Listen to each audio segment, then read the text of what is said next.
గలిగితే, వీటిని మనం జయించగలిగితే చాలా వరకు మనం ఎదుర్కొంటున్నటువంటి సవాళ్ళని మనం జయించిన వారమవుతాం. దేవునికి ప్రీతికరమైనటువంటి మార్గంలో మనం నడిచిన వారమవుతాం.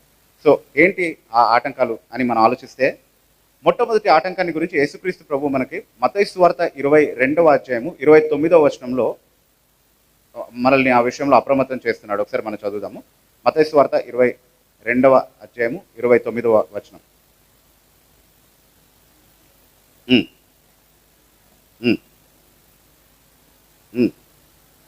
ఓకే, ఇక్కడ యేసుక్రీస్తు ప్రభు ఈ సందర్భంలో సద్దుకయ్యులతో మాట్లాడుతున్నారు. వాళ్ళు విశ్వాసులు కాదు, వాళ్ళు ఏం రక్షింపబడినటువంటి వారు కాదు. అయితే వాళ్ళు పొరబడడానికి కారణం ఏంటో చెప్తున్నాడు. అది చాలా ప్రాముఖ్యమైనటువంటి విషయం. దేవుని బిడ్డలుగా ఈరోజు రక్షింపబడినటువంటి దేవుని బిడ్డలుగా కూడా చాలాసార్లు మనం పొరపాటులో ఉండడానికి, అజ్ఞానంలో ఉండడానికి కారణం ఏంటి అని అంటే, ఇక్కడ యేసుక్రీస్తు ప్రభు సద్దుకయ్యుల్ని గద్దిస్తూ ఏ మాటలైతే చెప్పాడో అదే చాలాసార్లు క్రైస్తవుల విషయంలో కూడా వాస్తవమని మనం నిర్ధారించుకోవచ్చు. ఏంటంటే వాళ్ళ సమస్య, మీరు లేఖనములను కానీ దేవుని శక్తిని కానీ ఎరుగక పొరబడుచున్నారు. వారికి దేవుని శక్తి తెలియదు. ఎందుకు దేవుని శక్తి తెలియదు? ఎందుకంటే దేవుని శక్తి బయలుపరచబడినటువంటి లేఖనాలు కూడా వారికి తెలీదు. సో మొట్టమొదటిగా మనం జాగ్రత్త పడాల్సినటువంటి, మొట్టమొదటిగా మనం అధిగమించాల్సినటువంటి ఆటంకం ఏంటి అని అంటే అజ్ఞానం. అజ్ఞానం విషయంలో మనం అప్రమత్తంగా ఉండాలి. అవగాహన లోపం, వాక్యం విషయంలో అవగాహన లోపం, అజ్ఞానం విషయంలో మనం అప్రమత్తంగా ఉండాల్సినటువంటి అవసరత ఉంది. యేసుక్రీస్తు ప్రభు మాటల్లోనే మనం అర్థం చేసుకోవాల్సిన విషయం ఏంటి అని అంటే, మనం వాక్యాన్ని తెలిసిన వారిగా మనం దేవుడిని వెంబడించే వారిగా ఉండాలి. ఈరోజు చాలా కాన్షియస్గా, ఉద్దేశపూర్వకంగా కొంతమంది జ్ఞానానికి వ్యతిరేకంగా బోధిస్తున్నారు. జ్ఞానం అవసరం లేదు అన్నట్టుగా మాట్లాడుతున్నారు. వాక్య జ్ఞానం విషయంలోనే వాక్య జ్ఞానం అవసరం లేదు అన్నట్టుగా మాట్లాడుతున్నారు. ఎలా చెప్తూ ఉంటారంటే, చాలా తెలివిగా చెప్తుంటారు. అంత డైరెక్ట్గా చెప్పరు అనుకోండి. ఎలా మాట్లాడుతుంటారంటే, చూడండి, మనం ఎంత తెలుసుకున్నామన్నది ముఖ్యం కాదు, కానీ ఎంత పాటించామన్నదే ముఖ్యం అంటుంటారు. విన్నారు ఎప్పుడైనా ఆ మాటలు? వినుంటారు కదా ఖచ్చితంగా. మీరు ఎంత తెలుసుకున్నారన్నది ముఖ్యం కాదు, ఎంత పాటిస్తున్నారు, ఎంత ఆచరిస్తున్నారు అన్నది ముఖ్యం. ఆ స్టేట్మెంట్లో ఒక సమస్య ఉంది. ఏంటో చెప్తారా? ఆ ప్రకటనలో ఒక సమస్య ఉంది. ఆ ప్రతిపాదనలో ఎంత ఆచరిస్తున్నామన్నది ముఖ్యము, ఎంత తెలుసుకున్నామన్నది ముఖ్యం కాదు అని చెప్తే, తెలుసుకోకుండా ఆచరించడం అనేది సాధ్యమా? తెలుసుకోకుండా ఏం ఆచరిస్తావు? తెలిసి ఆచరించకుండా ఉండడం అనేది సాధ్యమే, కానీ తెలుసుకోకుండా ఆచరించడం అనేది సాధ్యం కాదు. ఏ రంగంలో కూడా అది సాధ్యం కాదు కదా. ఆధ్యాత్మిక విషయాలు వదిలిపెట్టండి, దేవుని వాక్యం విషయాలు వదిలిపెట్టండి, మామూలుగా ఏ విషయంలో కూడా అది సాధ్యం కాదు. ఇప్పుడు మీరు ఒక కార్ డ్రైవింగ్ చేయాలనుకోండి, మామూలుగా అది మనం తెలుసుకున్నామా లేదా అన్నది ముఖ్యం కాదండి, డ్రైవింగ్ చేయడమే ముఖ్యం అంటే ఎలా ఉంటుందండి? ఏమవుతుంది తర్వాత? యాక్సిడెంట్ అవుతుంది, రైట్? సో ఖచ్చితంగా ప్రతి విషయంలోనూ, అంటే you can use that example anywhere. దేవుని వాక్యాన్ని తెలుసుకోకుండా దాన్ని ఆచరించడం అనేది సాధ్యం కాదు. కాబట్టి జ్ఞానం అవసరం లేదు అని ఎవరైనా బోధిస్తే వారు వాక్య బోధకు భిన్నంగా మాట్లాడుతున్నారు అన్నటువంటి విషయాన్ని మనం గుర్తిరగాలి ఖచ్చితంగా. యేసుక్రీస్తు ప్రభు అంటున్నారు, మీకు వాక్యం తెలియకపోవడమే మీరు పొరపాట్లు చేయడానికి కారణం అంటున్నారు. He identifies and diagnosis, gives us the right diagnosis of our problem. Ignorance is our problem and we must beware of ignorance. చాలా మంది ఇలా మాట్లాడుతూ ఉంటారు, వాక్యాన్ని వాడుతూ ఉంటారు వాళ్ళు కూడా. మొదటి కొరింథీ పత్రిక 8వ అధ్యాయం 2వ వచనంలో పౌలు అన్నాడు కదండి, జ్ఞానము ఉప్పొంగచేయును, ప్రేమ క్షేమాభివృద్ధిని కలగజేయను కదండి. జ్ఞానం ఏం చేస్తుందంట? ఉప్పొంగ చేస్తుంది. కాబట్టి మనకేం అవసరం లేదు? జ్ఞానం అవసరం లేదు. అదేనా పౌలు చెప్పే మాటలో ఉద్దేశం? జ్ఞానాన్ని నిషేధిస్తూ మాట్లాడుతున్నాడు పౌలు అక్కడ? అస్సలు కాదండి. జ్ఞానాన్ని నిషేధిస్తూ మాట్లాడట్లేదు. ఒకవేళ పౌలు జ్ఞానాన్ని నిషేధిస్తూ మాట్లాడుంటే దేవుని మాటకే వ్యతిరేకంగా మాట్లాడిన వాడు అయి ఉండేవాడు. వాక్య జ్ఞానాన్ని నిషేధిస్తూ మాట్లాడట్లేదు. ఓకే, అక్కడ కొరింథీయులు తమకున్నటువంటి జ్ఞానాన్ని బట్టి అతిశయించేటటువంటి విషయాన్ని గురించి మాట్లాడుతున్నారు. అంత మాత్రమే కాదు, మనకున్నటువంటి జ్ఞానాన్ని ఇతరులకు క్షేమాభివృద్ధి కలిగే విధంగా ప్రేమతో వినియోగించాలన్నటువంటి విషయాన్ని గురించి మాట్లాడుతున్నారు. అంటే జ్ఞానాన్ని ఎలా వాడాలో క్రమపరిచేటటువంటి మాటలు మాట్లాడుతున్నాడు అక్కడ. He's showing them, he's not prohibiting knowledge, but he's actually regulating the use of knowledge. It is not a prohibitory commandment, it is a regulatory precept. Okay, అంటే వాళ్ళు జ్ఞానాన్ని ఎలా వినియోగించుకోవాలో వాళ్ళకి నేర్పిస్తున్నాడు. ఆ జ్ఞానాన్ని ఎలా ఇతరులకు క్షేమాభివృద్ధి కలిగే విధంగా ప్రేమతో వాడాలో నేర్పిస్తున్నాడు. అంతేగాని జ్ఞానం అవసరం లేదని చెప్పట్లేదు అక్కడ పౌలు. ఎందుకంటే దేవుడే అంటున్నాడు కదా, ఆమోస్ గ్రంథం 4వ అధ్యాయం 6వ వచనంలో, నా ప్రజలు నశించడానికి కారణం ఏం చెప్తున్నాడండి దేవుడు? జ్ఞానం లేకపోవడమే నా ప్రజలు నశించడానికి కారణం.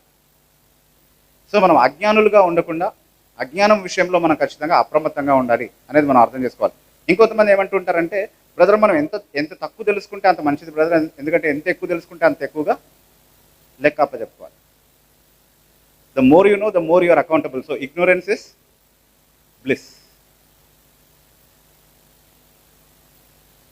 అయితే నేను మిమ్మల్ని ఈ ప్రశ్న అడుగుతున్నాను, మామూలుగా నాకు తెలియదు కాబట్టి పాపం చేస్తే అది పాపంగా పరిగణించబడదా దేవుని దృష్టిలో?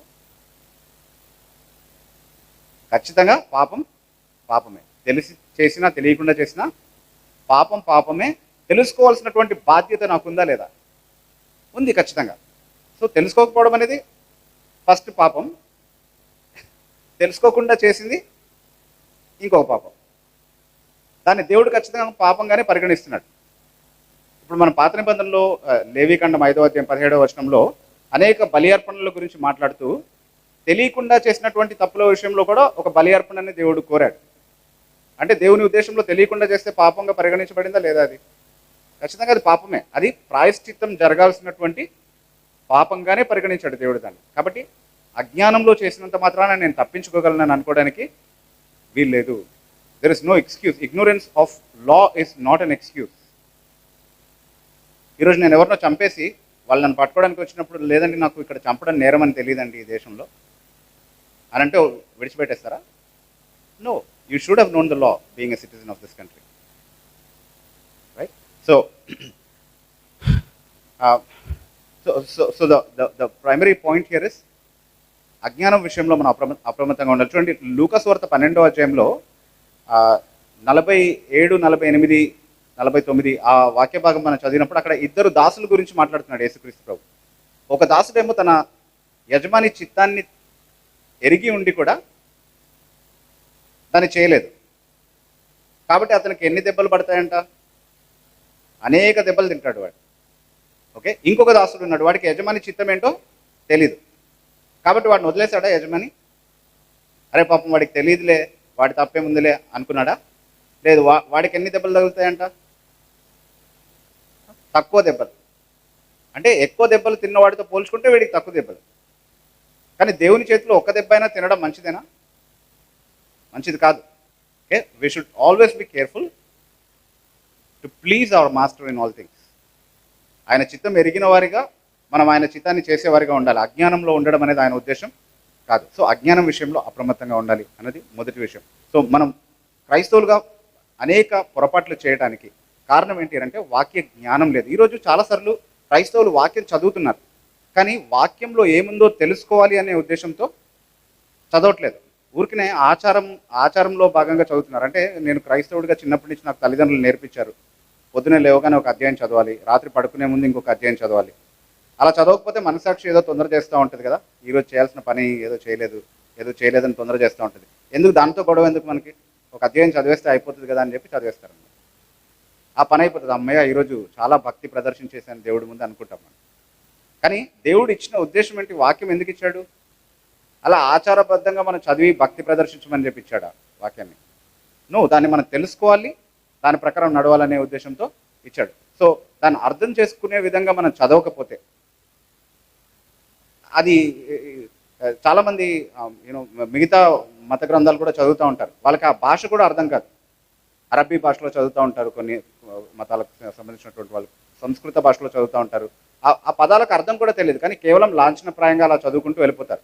అలా వల్లి వేయడానికి ఊరికినే అర్థం పర్థం లేకుండా ఊరికినే ఒక మంత్రంలా చదవడానికి దేవుడు మనకి వాక్యాన్ని ఇవ్వలేదు. దాన్ని అర్థం చేసుకోవడానికి, అర్థవంతంగా మన జీవితంలో వాటిని అన్వయించుకోవడానికి దేవుడు మనకి ఇచ్చాడు. కాబట్టి అజ్ఞానం విషయంలో అప్రమత్తంగా ఉండండి. That is the first caution. అది మొదటి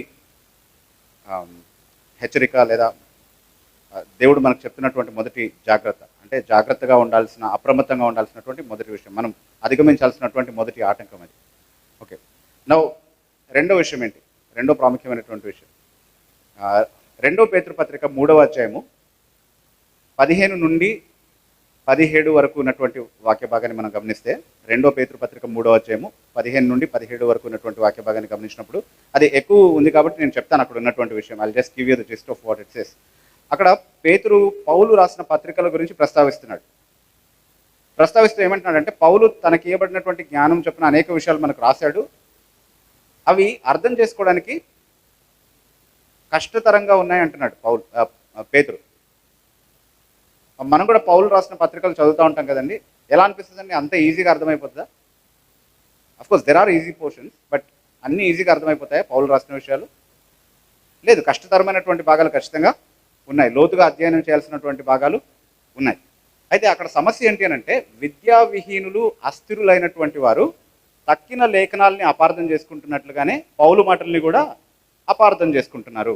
సో రెండవదిగా మనం జాగ్రత్త పడాల్సినటువంటి విషయం ఏంటి అంటే, మనం అప్రమత్తంగా ఉండాల్సినటువంటి విషయం ఏంటి అంటే, లేఖనాల్ని అపార్థం చేసుకోకుండా జాగ్రత్త పడాలి. మొదటి పాయింట్ ఏం చెప్పానంటే, నేను అజ్ఞానం విషయంలో జాగ్రత్త పడండి, అప్రమత్తంగా ఉండండి అని చెప్పాను.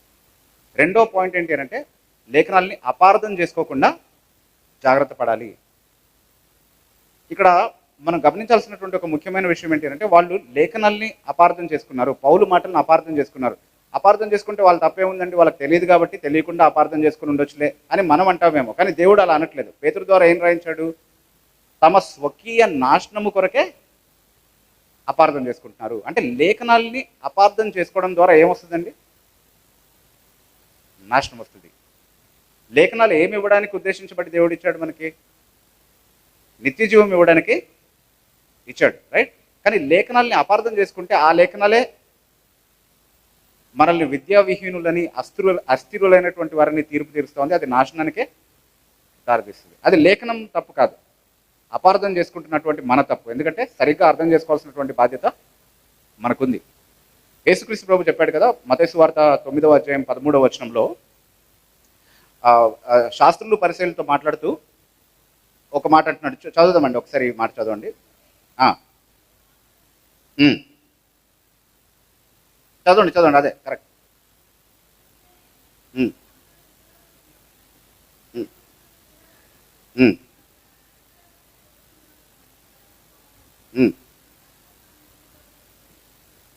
ఓకే, నేను కనికరాన్నే కోరుతాను, బలిని కోరను అనే ఏం నేర్చుకోమంటున్నాడు? అనే వాక్యం నేర్చుకోండి అంటున్నాడా? వింటున్నారా అందరూ? వాక్యం నేర్చుకోండి అంటున్నాడా? వాక్యం తెలుసు వాళ్ళకి ఆల్రెడీ. ఏం తెలియదంట? వాక్య భావం తెలీదు. మీరు వెళ్ళి ఆ వాక్య భావం నేర్చుకోండి అంటున్నాడు. వాక్యానికి ఒక భావం ఉంది, అందుకే వాక్య భావాన్ని తయారు చేయండి అని చెప్పట్లేదు. ఈరోజు చాలామంది వాక్య భావం తయారు చేసే పనిలో ఉన్నారు. అంటే మనము వాక్యానికి ఒక భావం కల్పించకపోతే దానికి ఏం అర్థం లేదేమో అనుకుంటారు చాలామంది. కష్టపడి వాక్యానికి అర్థం చెప్పే ప్రయత్నం చేస్తుంటారు. ఆల్రెడీ వాక్యానికి ఒక అర్థం ఉంది, ఆ అర్థం ఏంటో గ్రహించే ప్రయత్నం మనం చేయాలి, దాన్ని నేర్చుకునే ప్రయత్నమే చేయాలి తప్ప దానికి కొత్త అర్థాలు కల్పించేటటువంటి ప్రయత్నం చేయకూడదు. అలా చేసినప్పుడు అది అపార్థానికి దారితీస్తుంది. వారు తమ స్వకీయ నాశనం కొరకే వాక్యాన్ని అపార్థం చేసుకుంటున్నారని పేతురు చెప్పినప్పుడు, మామూలుగా అపార్థం చేసుకోవడం అంటే ఏంటండి? అయ్యో మీరు నా మాటలు అపార్థం చేసుకున్నారండి అంటూ ఉంటాం కదా. అంటే ఎప్పుడు అంటారు ఆ మాట? అపార్థం చేసుకోవడం అంటే ఏంటి? సింపుల్ లాంగ్వేజ్లో నేను చెప్పింది ఒకటి, మీరు అర్థం చేసుకుంది ఇంకోటి అయినప్పుడు అపార్థం అంటాం దాన్ని. ఇప్పుడు వాక్యాన్ని అపార్థం చేసుకోవడం అంటే ఏంటి? వాక్యంలో ఉన్న భావం ఒకటి, మీరు తీసుకున్న భావం వేరొకటి అయినప్పుడు వాక్య అపార్థం అవుతుంది. అది దాని విషయంలో జాగ్రత్తగా ఉండమంటున్నాడు. ఎందుకంటే అదే ప్రతి దుర్బోధకు మూలం. ఈరోజు సంఘంలో దుర్బోధ అని దేని పిలుస్తున్నాం మనం? వాక్య భావం ఒకటవుతే అదే వాక్యాన్ని వాడి వేరొక భావం దానికి తగిలించి బోధించినప్పుడు అది దుర్బోధ అవుతుంది. దాని విషయంలో అప్రమత్తంగా ఉండాలి. అది ఎవరు చేసినా, తెలిసి చేసినా తెలియకుండా చేసినా అది పాపమే, అది స్వకీయ నాశనానికే దారితీస్తుంది. అందుకే వాక్య భావాన్ని సరిగ్గా అర్థం చేసుకోవాలి. ఇదే మాటని యేసుక్రీస్తు ప్రభు ఇంకొక సందర్భంలో కూడా చెప్పారు. మత్తయి సువార్త 24వ అధ్యాయం 15వ వచనంలో అది దానియేలు ప్రవచించినటువంటి అపవిత్రమైన హేయ వస్తువు గురించి మాట్లాడుతూ చదువువాడు గ్రహించుగాక అంటున్నాడు. అంటే చదివేవాడి పైన ఏ బాధ్యత ఉంచుతున్నాడండి ఇక్కడ యేసుక్రీస్తు ప్రభు? ఏం చేయాలి? ఎలా చదవాలి? గ్రహిస్తూ చదవాలి. గ్రహిస్తూ చదవాలి. అంటే కేవలం దానియేలు ప్రవచనం అంటే నాకు చాలా ఇష్టం, అది మాత్రమే గ్రహిస్తూ చదవండి అని అనట్లేదు ప్రభు ఇక్కడ. లేఖనాల్లో ఏ భాగం చదివినా అది మన బాధ్యత, గ్రహిస్తూ చదవాలి. ఎందుకంటే లేఖనానికి ఒక భావం ఉంది, అది మనం నేర్చుకోవాలి. అది కాకుండా మన సొంత భావాలు దానికి తగిలించే ప్రయత్నం చేస్తే అది ఖచ్చితంగా అపార్థానికి దారితీస్తుంది. ఈరోజు సంఘాల్లో ఇది చాలా ఎక్కువగా అయిపోయినట్టుగా మనం గమనించగలుగుతాం. బోధకులు మొదలుకొని వ్యక్తిగతంగా వాక్య ధ్యానం చేసే వారి వరకు అందరూ కూడా ఇలా చేస్తున్నారు. అవునండి, ఈ వాక్యం భాగం ద్వారా దేవుడు నాతో ఇలా మాట్లాడాడు, నాకు అర్థమైన భావం ఇది. అంటే ఈ ఈ ఈ వాక్యాన్ని నేను ఎలా అర్థం చేసుకుంటానంటే అని స్టార్ట్ చేస్తూ ఉంటారు కదా కొంతమంది. అక్కడే ఆపేయండి వాళ్ళు. నువ్వెలా అర్థం చేసుకుంటావో నేను ఎలా అర్థం చేసుకుంటానో అది ప్రాముఖ్యమైనటువంటి విషయం కాదు. దానికి ఉన్న అర్థం ఏంటో చెప్పు ఫస్ట్. ఇక్కడ మనం అర్థం చేసుకోవాల్సిన విషయం ఏంటంటే వాక్యానికి ఒకే భావం ఉంటుంది. ఇప్పుడు నేను మీతో మాట్లాడుతున్నప్పుడు ఊరికినే అలా గాలికి మాట్లాడేసి ఎవరికి ఎలా కావాలో అలా అర్థం చేసుకోండి అని చెప్పి మాట్లాడతానా, లేకపోతే ఒక నిర్దిష్టమైన ఉద్దేశంతో మాట్లాడతానా? ఒక నిర్దిష్టమైన ఉద్దేశంతోనే మాట్లాడుతాను. అలాగే దేవుడు మనతో మాట్లాడినప్పుడు, దేవుడు తన వాక్యాన్ని రాయించినప్పుడు ఒక ఖచ్చితమైన ఉద్దేశంతో రాయించాడా, లేకపోతే మీకు ఎలా కావాలో అలా తీసుకోండి పర్వాలేదని చెప్పి రాశాడా? ఒక ఖచ్చితమైన ఉద్దేశంతోనే రాశాడు. దేవుడు మాట్లాడినటువంటి మాటలకి ఒక ఖచ్చితమైనటువంటి భావం ఉంది. ఆ భావాన్ని అర్థం చేసుకునే ప్రయత్నమే అందరూ చేయాలి. వాక్యానికి ఒక భావం ఉంది అన్నది వాస్తవం అయితే అది ఎంతమంది చదివినా ఆ భావాన్నే ఇవ్వాలి. ఎప్పుడు చదివినా ఆ భావాన్నే ఇవ్వాలి. ఈరోజు నేను ఒక్కడిని చదివినా అదే భావం రావాలి, మనం 10 మంది కలిసి చదివినా అదే భావం రావాలి, లోకంలో ఉన్నటువంటి వేలాది మంది క్రైస్తవులు చదివినా అదే భావం రావాలి. ఈరోజు చదివినా అదే భావం రావాలి, 2000 సంవత్సరాల ముందు చదివినా అదే భావం రావాలి, 2000 సంవత్సరాల తర్వాత చదివినా అదే భావం రావాలి. అమెరికాలో చదివిన అదే భావం రావాలి, అంటార్క్టికాలో చదివిన అదే భావం రావాలి, ఇండియాలో చదివిన అదే భావం రావాలి, పాకిస్తాన్లో చదివిన అదే భావం రావాలి. స్థలాన్ని బట్టి, సమయాన్ని బట్టి భావం మారదు. వ్యక్తుల్ని బట్టి, పరిస్థితుల్ని బట్టి భావం మారదు. ఒక భావం ఉంది వాక్యానికి, అది నేర్చుకోవాలి. మనం తయారు చేయకూడదు వాక్య భావాన్ని. ఇది నా అభిప్రాయం అండి, అది మీ అభిప్రాయం అండి, మీ అభిప్రాయం మీకు కరెక్ట్ అండి, నా అభిప్రాయం నాకు కరెక్ట్ అండి. దేవుడు నాతో ఇలా మాట్లాడాడండి ఈ వాక్యం ద్వారా, మీతో అలా మాట్లాడాడండి, మీది మీకు కరెక్ట్, నాది నాకు కరెక్ట్. మీ నమ్మకం మీదే, మా నమ్మకం మాదే. అలా అయిపోయిందండి సంఘంలో పరిస్థితి. కానీ వాస్తవానికి సంఘంలో నీ అభిప్రాయం ఉండాలా, నా అభిప్రాయం ఉండాలా, లేకపోతే దేవుని అభిప్రాయం మాత్రమే వర్ధిల్లాలా సంఘంలో? ఆమేన్. దేవుని అభిప్రాయం మాత్రమే వర్ధిల్లాలి. అలా అయితే దేవుని అభిప్రాయం ఏంటో, దేవుని ఉద్దేశం ఏంటో ఫస్ట్ మనం నేర్చుకోవాలి. అది నేర్చుకోకపోవడమే వాక్య అపార్థం. ఇష్టం వచ్చినట్టు వాక్యాన్ని వాడేయటం అనేది, అంటే నాకు తోచిన తలంపుల్ని వ్యక్తపరచడానికి బైబిల్లో ఉన్నటువంటి మాటల్ని వాడుకోవడం అనేది సేవకులు అలవాటు చేసుకున్నటువంటి ఒక దుర్మార్గమైనటువంటి పద్ధతి. అక్కడ ఉన్నటువంటి మాటల్ని వాడతాను, కానీ నా ఆలోచన చెప్పడం కోసం దాన్ని, ఆ మాటల్ని వాడుకుంటాను. అప్పుడు ఎలా అనిపిస్తుంది మనకి? అది బైబిల్లోనే ఉన్నటువంటి తలంపులాగా అనిపిస్తుంది, కానీ అక్కడ లేదు ఆ తలంపు వాస్తవానికి. ఒక చిన్న ఉదాహరణ తీసుకుంటే, ఒక ఆయన సంఘంలో ఇలా బోధిస్తున్నాడంట, మనము క్రైస్తవులు జాగింగ్ చేయకూడదు అని నేర్పిస్తున్నాడంట. జాగింగ్ అంటే తెలుసు కదండి, వ్యాయామం కోసం పరిగెడుతూ ఉంటారు కదా, జాగింగ్. మన క్రైస్తవులు జాగింగ్ చేయకూడదు అని చెప్తున్నాడంట. అంటే ఇది సింపుల్ ఎగ్జాంపుల్, అందరికీ ఈజీగా అర్థమవుతుంది కాబట్టి ఇది తీసుకుంటున్నాను. క్రైస్తవులు జాగింగ్ చేయకూడదు. ఎందుకు చేయకూడదండి? ఏ వాక్యాధారంగా చెప్తున్నారండి అంటే, సామెతల గ్రంథం 28వ అధ్యాయం 1వ వచనం చూపించాడంటండి. సామెతల గ్రంథం 28వ అధ్యాయం 1వ వచనంలో ఏముంది? ఎవడు తరమకుండానే దుష్టుడు పారిపోతాడు. ఇప్పుడు జాగింగ్ చేసేవాడు ఎవరైనా తరిమితే పారిపోతున్నాడా? ఎవరు తరమకుండానే పారిపోతున్నాడు. అంటే ఎవరు తరమకుండా పారిపోయేది? క్రైస్తవుడా దుష్టుడా? దుష్టుడు. కాబట్టి జాగింగ్ చేయకూడదు క్రైస్తవుడు. వా, అదేనా దాని భావం? అదేనా? అస్సలు కానే కాదు. ఆ వచనం పూర్తిగా చదివితే అర్థమైపోతుంది కదా. ఎవరు తరమకుండానే దుష్టుడు పారిపోతాడు, నీతిమంతుడు సింహం వలె ధైర్యంగా. అంటే ఏంటి అతని ధైర్యానికి ఆధారం ఏంటి?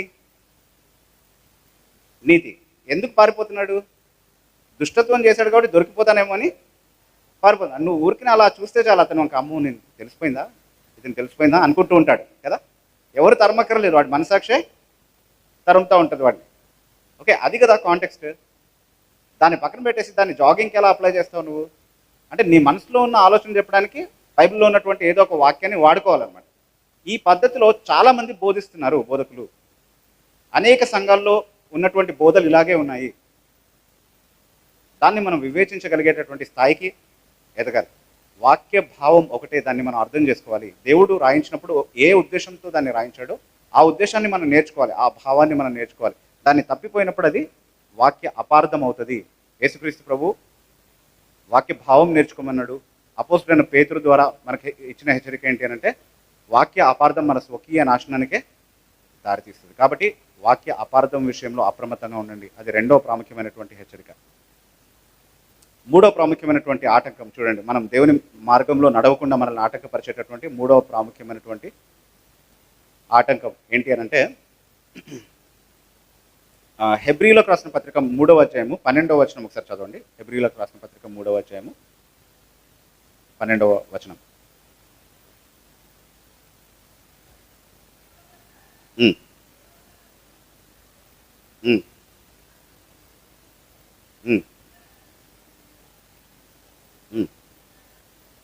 ఓకే, ఈ మాటలు ఎవరికి రాస్తున్నారండి? విశ్వాసులకు రాస్తున్నారా, అవిశ్వాసులకు రాస్తున్నారా? విశ్వాసులకి రాస్తూ ఏమని హెచ్చరిక చేస్తున్నారు? దేవుని విడిచిపోనట్టి విశ్వాసము లేని దుష్ట హృదయం మీలో ఉండకుండా జాగ్రత్త పడండి. అవిశ్వాసం విషయంలో అప్రమత్తంగా ఉండండి అంటున్నారు. అవిశ్వాసం విషయంలో అప్రమత్తంగా ఉండండి.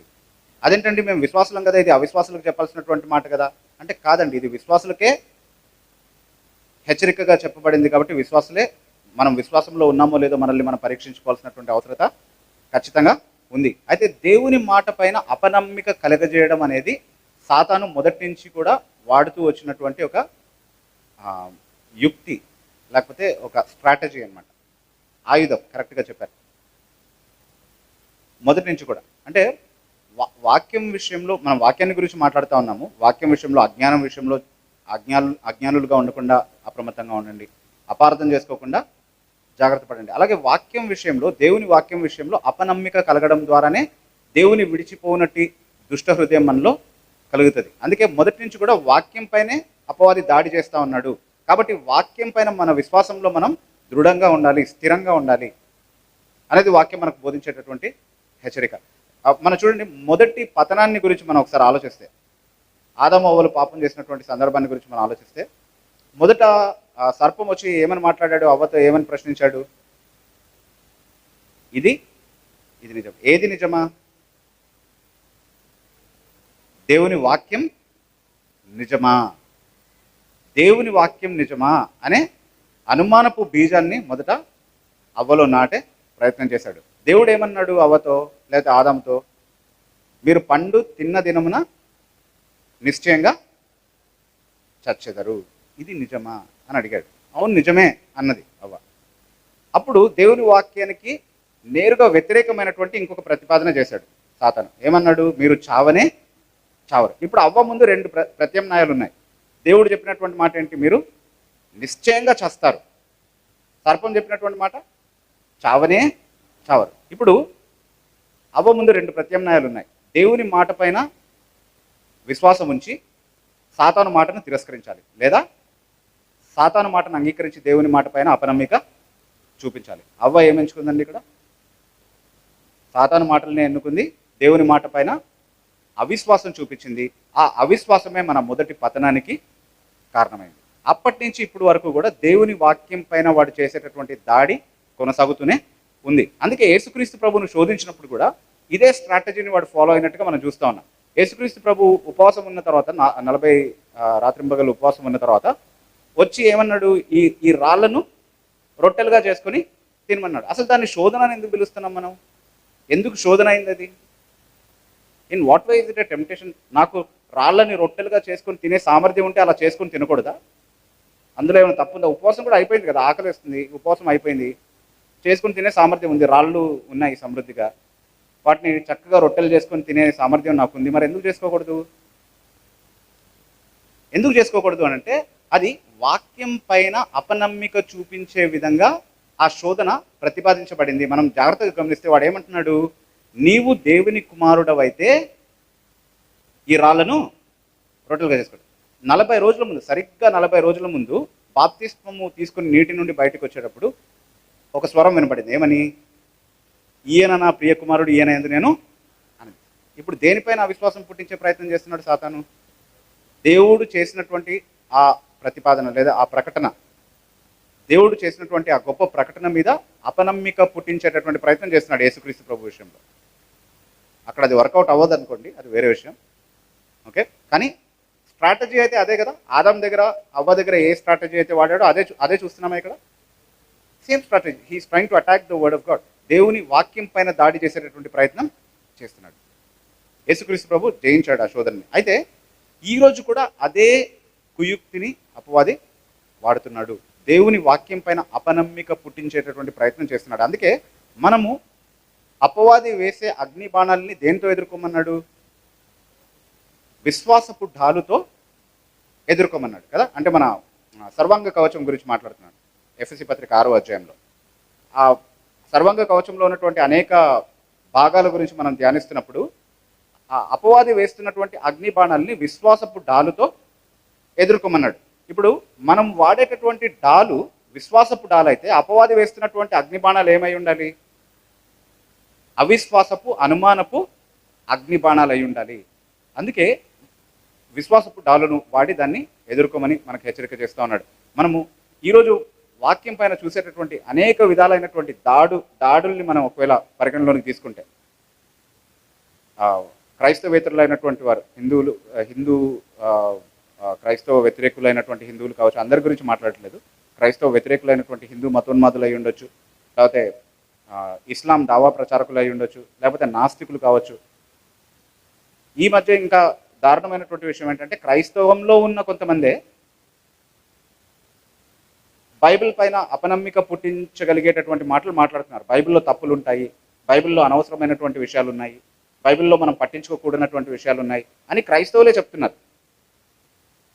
బయట ఉన్నటువంటి వాళ్ళలాగానే బైబిల్లో అశ్లీలత ఉంది, బైబిల్లో అసంగతమైనటువంటి విషయాలు ఉన్నాయి, బైబిల్లో పరస్పర వైరుధ్యమైనటువంటి విషయాలు ఉన్నాయి, అశాస్త్రీయమైనటువంటి విషయాలు ఉన్నాయి, అనారోగ్యకరమైనటువంటి చాలా విషయాలు ఉన్నాయి, రాజ్యాంగానికి చట్టానికి వ్యతిరేకమైనటువంటి విషయాలు ఉన్నాయి అన్నట్టుగా మాట్లాడుతున్నారు.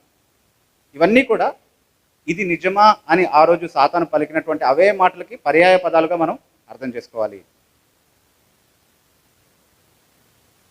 వాటిని ఎలా ఎదుర్కోవాలో మనం నేర్చుకోవాలి, వాటికి సమాధానం చెప్పడం మనం నేర్చుకోవాలి, విశ్వాసంలో నిలకడగా ఉండడం కూడా మనం నేర్చుకోవాలి. అంత మాత్రమే కాదు, మనం పాపం చేసే ప్రతిసారి కూడా దేవుని వాక్యం పట్ల అవిశ్వాస్యత కనబరుస్తున్నాము అన్నటువంటి విషయాన్ని మనం జ్ఞాపకం ఉంచుకోవాలి. ఎందుకంటే మనం సాతాను మాటల్ని నమ్ముతున్నాము, అందుకు ప్రత్యామ్నాయంగా ఉన్నటువంటి దేవుని మాటల్ని తిరస్కరిస్తున్నాము అవ్వ చేసిన విధంగా. పాపం వైపుకి తొలగేటప్పుడు అన్యులు, క్రైస్తవ వ్యతిరేకులైనటువంటి క్రైస్తవులు వాక్యానికి వ్యతిరేకంగా మాట్లాడుతున్నప్పుడు దాని చేత మనం ఒకవేళ ప్రభావితం చేయబడితే ఖచ్చితంగా అది విశ్వాసం లేని, దేవుని విడిచిపోనట్టు విశ్వాసం లేనటువంటి దుష్ట హృదయం మనలో కలగజేసేటటువంటి ప్రమాదం ఎంతైనా ఉంది. కాబట్టి అవిశ్వాసం విషయంలో అప్రమత్తంగా ఉండాలి, జాగ్రత్తగా ఉండాలి. ఇది 3వ ప్రాముఖ్యమైనటువంటి హెచ్చరిక. ఇక 4వ ప్రాముఖ్యమైనటువంటి హెచ్చరిక చూడండి, మత్తయి సువార్త 7వ అధ్యాయము 15వ వచనం. మత్తయి సువార్త 7వ అధ్యాయం 15వ వచనం.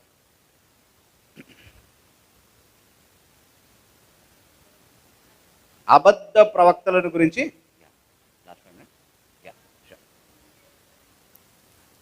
చాలండి మనం జస్ట్ ఆ మాట మాత్రమే తీసుకుందాం. అబద్ధ ప్రవక్తల విషయంలో జాగ్రత్త పడండి. అందరి గురించి, అన్నిటి గురించి జాగ్రత్త పడడం ఒక ఎత్తు అయితే, ఈ అబద్ధ ప్రవక్తల గురించి జాగ్రత్త పడడం ఇంకొక ఎత్తు.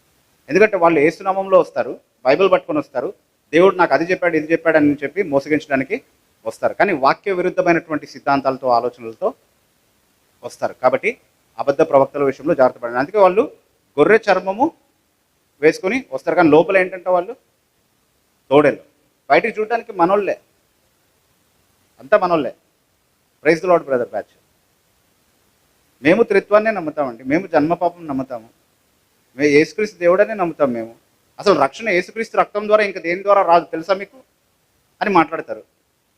అవన్నీ చెప్పి మనల్ని మంత్రముగ్ధులుగా చేసిన తర్వాత మెల్లిగా వాళ్ళ నాశనకరమైనటువంటి సిద్ధాంతాలు ఒక్కొక్కటి మన మీద వదులుతూ ఉంటారనమాట. అలాంటి వారి విషయంలో అప్రమత్తంగా ఉండండి. ఎందుకంటే నేరుగా వాక్యానికి వ్యతిరేకంగా మనం పాపం చేయడానికి మనల్ని ప్రోత్సహించేది వాళ్ళే. మిగతా వాళ్ళు చెప్తే మనం వినం. ఇప్పుడు ఆ మతోన్మాది కరుణాకర్ సుగుణ వచ్చి బైబిల్లో తప్పు ఉందంటే మనం వింటామా? వినం. ఎందుకంటే వాడు మతోన్మాది, వాడు కావాలని చేస్తున్నాడని తెలుసు మనకి. కానీ సంఘంలో ఉన్న ఒక పాస్టరే వచ్చి అలాంటి మాట చెప్పాడు అనుకోండి, బైబిల్లోనే తప్పులు ఉన్నాయండి, బైబిల్లోనే వైరుధ్యాలు ఉన్నాయండి అని చెప్తున్నారు ఈ మధ్య. రంజిత్ ఓఫిర్ గారు చెప్పారు ఈ మధ్య. Okay, I'm sorry if I'm taking names if it is against the protocol of this church. But but చెప్పాడు ఆయన డైరెక్ట్గా. ఓకే, బైబిల్లోనే తప్పులు ఉన్నాయని మాట్లాడారు. ఓకే, సో ఇప్పుడు ఒక పాస్టర్ అలాంటి మాటలు చెప్పినప్పుడు ఏం చేశారు, ఆయన సంఘంలో ఉన్నటువంటి ఇంకో 5 పాస్టర్లు 6 పాస్టర్లు వచ్చి అదే మాట చెప్పే ప్రయత్నం చేశారు. అనేక ఉదాహరణలు తీసుకొచ్చి బైబిల్లో ఈ తప్పు ఉంది ఆ తప్పు ఉంది అని చెప్పే ప్రయత్నం చేశారు. ఇది అబద్ధ ప్రవక్తలకు ఉన్నటువంటి లక్షణం అనమాట. సంఘాన్ని నాశనం చేసేటటువంటి బోధలు ఉంటాయి వాళ్ళ దగ్గర. కాబట్టి వాళ్ళ విషయంలో అప్రమత్తంగా ఉండండి అంటున్నారు. చివరిగా 5వదిగా ఒక మాట, ఇది మనందరికీ బాగా తెలిసినటువంటి మాట. యాకోబు పత్రిక 1వ అధ్యాయము 22వ వచనం. మీరు వాక్యము వినువారై మాత్రమే ఉండి మిమ్మల్ని మీరే మోసపుచ్చుకొనక వాక్య ప్రకారము ప్రవర్తించువారై ఉండండి. అంటే ఇక్కడ మనకేం చెప్తున్నాడు అని అంటే అవిధేయత విషయంలో అప్రమత్తంగా ఉండండి. చూడండి, ఇక్కడ ఈ మాట నేను ఖచ్చితంగా చెప్పి ముగిస్తాను. అవిధేయత విషయంలో మనం అప్రమత్తంగా ఉండాలి, జాగ్రత్తగా ఉండాలి. ఎందుకంటే చూడండి, ఒక నిజ క్రైస్తవుడిని ఒక నకిలీ క్రైస్తవుడి నుంచి నిజంగా వేరు చేసేటటువంటి ఒక లక్షణం అంటూ ఏదైనా ఉంటే అదేంటి? దేవుని వాక్యానికి విధేయత. చూడండి, సాతానుకి దేవుని వాక్య జ్ఞానం ఉందంటారా లేదంటారా? ఉంది కదా, రైట్. సాతానికి వాక్యం సరైనటువంటి వాక్య భావం తెలుసా తెలీదా? ఖచ్చితంగా తెలుసు. అందుకే కదా దాన్ని వక్రీకరించగలుగుతున్నాడు అంత సక్సెస్ఫుల్గా. వక్రీకరించాలంటే ముందు అసలు జ్ఞానం ఉండాలి కదా కదా కాబట్టి సాతానికి వాక్య జ్ఞానం ఉంది, దాని భావం కూడా తెలుసు. సాతాను దేవుని వాక్యాన్ని విశ్వసిస్తాడా విశ్వసించడా? ఏమండి, దేవుడు ఒక్కడే అని మీరు నమ్ముచున్నారు, దయ్యములను అలాగే నమ్మి వణుకుచున్నవి. అవి వణుకుతున్నాయి కూడా అంట. మనం వణుకం కదా, at least SIM to be better than some of the Christians actually కదా. అవి వణుకుతున్నాయంట కూడా. ఇప్పుడు యేసుక్రీస్తు ప్రభు ఆ సేన పట్టిన దయ్యాన్ని వెళ్ళగొడుతున్నప్పుడు వాళ్ళు ఏమన్నారు?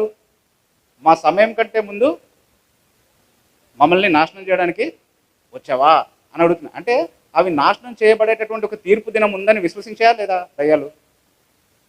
ఆ నాశనము, ఆ తీర్పు తీర్చాల్సినటువంటి వ్యక్తి యేసుక్రీస్తు ప్రభు అని కూడా తెలుసు వాళ్ళకి, ఆ దయ్యాలకు తెలుసు. అందుకే నువ్వు వచ్చావేంటి అని అడగట్లేదు, టైం కంటే ముందు వచ్చావేంటి అని అడుగుతున్నాయి. అది వాటి సమస్య అనమాట. ఓకే, సో దే బిలీవ్డ్, అవి నమ్మాయి. అబద్ధ ప్రవక్తలు ఎవరో నిజ ప్రవక్తలు ఎవరో సాతానుకు తెలుసా తెలీదా? తెలుసు. ఎందుకంటే అబద్ధ ప్రవక్తలను పంపించేది వాడే కదా, తెలుసు ఖచ్చితంగా. ఓకే, అయితే మనకి కేవలం జ్ఞానం మాత్రమే ఉండి, వాక్యభావం మాత్రమే తెలుసుండి, విశ్వాసం మాత్రమే ఉండి, వివేచన జ్ఞానం మాత్రమే ఉంటే సాతాను కంటే మనం ఏమాత్రము మెరుగైనటువంటి వారం కాము. మనల్ని సాతాన్ని వేరు చేసేటటువంటి ఒకే ఒక విషయం ఏంటి అంటే విధేయత. వాడెప్పుడు వాక్యానికి విధేయత చూపించడు. మనం దేవుని వాక్యానికి విధేయత చూపించేవారిగా ఉండాలి. సో ఈ 5 విషయాలలో మనం ఎప్పుడు కూడా అప్రమత్తంగా ఉందాం. దేవుని కృప కొరకు మనం ఆధారపడదాం. దేవాని ఆజ్ఞల జాడను చూచి నేను ఆనందించున్నాను, వాటి యందు నన్ను నడవ చేయము అని ప్రార్థన చేసి యథార్థంగా శక్తి వంచన లేకుండా ఎప్పుడు కూడా మనం ప్రయాసపడదాం. ఈ 5 సవాళ్ళను, ఈ 5 సమస్యలను, ఆటంకాలని మనం అధిగమించడానికి, వాటిపైన జయం పొందడానికి ఎప్పుడు కూడా మనం నిరంతరం శ్రమిస్తూ ఉందాం. ఏంటవి? ఒకసారి చెప్పి ముగించేస్తాను. అజ్ఞానం విషయంలో,